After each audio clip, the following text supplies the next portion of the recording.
નમસ્કાર દર્શકો, પ્રથમ ન્યૂઝ ચેનલમાં આપનું સ્વાગત છે।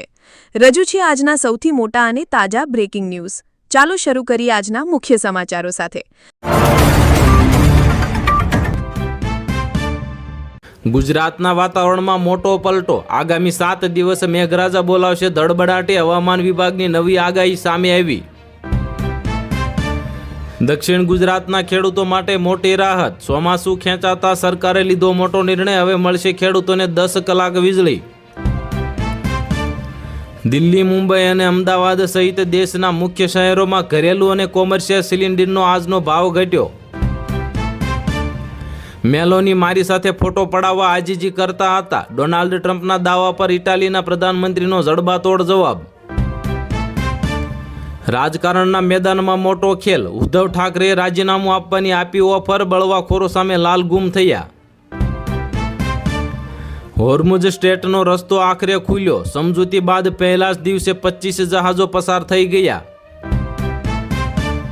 મંત્રી જીતુભાઈ વાઘાણીના અધ્યક્ષ સ્થાને 1850 કરોડના વિકાસ કાર્યોની સમીક્ષા બેઠક। ભાવનગરના સર્વાંગી વિકાસને મળશે નવી ગતિ। અમદાવાદ મ્યુનિસિપલ કોર્પોરેશનમાં 20થી વધુ કર્મચારીઓના રાજીનામા। નવા ભરતી થયેલા કર્મીઓએ પણ છોડ્યો રસ્તો। ઈરાન યુદ્ધ અટકતા જ મોરબીના સિરામિક ઉદ્યોગમાં નવી આશા। ટાઇલ્સના ભાવ ઘટશે। ઘર બનાવનારાઓ માટે નિષ્ણાતોની મોટી સલાહ। કલકત્તા એરપોર્ટ પર ભારે હંગામો થયો। અભિષેક બેનર્જીના આગમન પહેલા જ તૃણમૂલ કોંગ્રેસ અને ભારતીય જનતા પાર્ટીના સમર્થકો વચ્ચે લાફાવાળી થઈ। ગુજરાતમાં ચોમાસું ખેંચાતા ખેડૂતોના હિતમાં સરકારનો મહત્વપૂર્ણ નિર્ણય। ખેડૂતોને હવે 8 કલાકના બદલે 10 કલાક વીજળી આપવામાં આવશે। ક્રૂડ ઓઇલમાં મોટો ઘટાડો। ભારતમાં પેટ્રોલ ડીઝલના ભાવ ઘટવાની આશા વધી। લોકોને મળશે મોટી રાહત। આજે સોનાનો ભાવ। અમદાવાદ સોનામાં સતત 5મા દિવસે કડાકો થયો। ભાવ ₹5680 ઘટ્યા। નર્મદાના ભાજપનો વિવાદ શાંત થયો। ગાંધીનગરમાં હાઈ પ્રોફાઇલ ડ્રામાનો સુખદ અંત। મનસુખ વસાવાએ આપ્યું મોટું નિવેદન। ખેડૂતો માટે મોટા સમાચાર સામે આવ્યા। આરબીઆઈએ બદલ્યા કિસાન ક્રેડિટ કાર્ડના નિયમો। લાંબા ગાળાના પાક માટેની સિઝનનો સમયગાળો 18 મહિના નક્કી કરવામાં આવ્યો।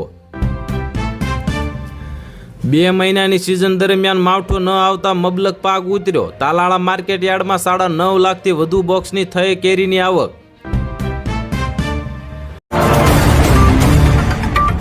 આ હતા આજના મુખ્ય બ્રેકિંગ ન્યૂઝ। વધુ સમાચારો અને અપડેટ્સ માટે જોતા રહો તમારા ન્યૂઝ ચેનલ। અમને સબસ્ક્રાઇબ કરવાનું ભૂલશો નહીં અને બેલ આઇકન દબાવો જેથી તમને નવા વિડીયોની નોટિફિકેશન મળતી રહે। ફરી મળીશું નવા સમાચારો સાથે। શુભકામનાઓ।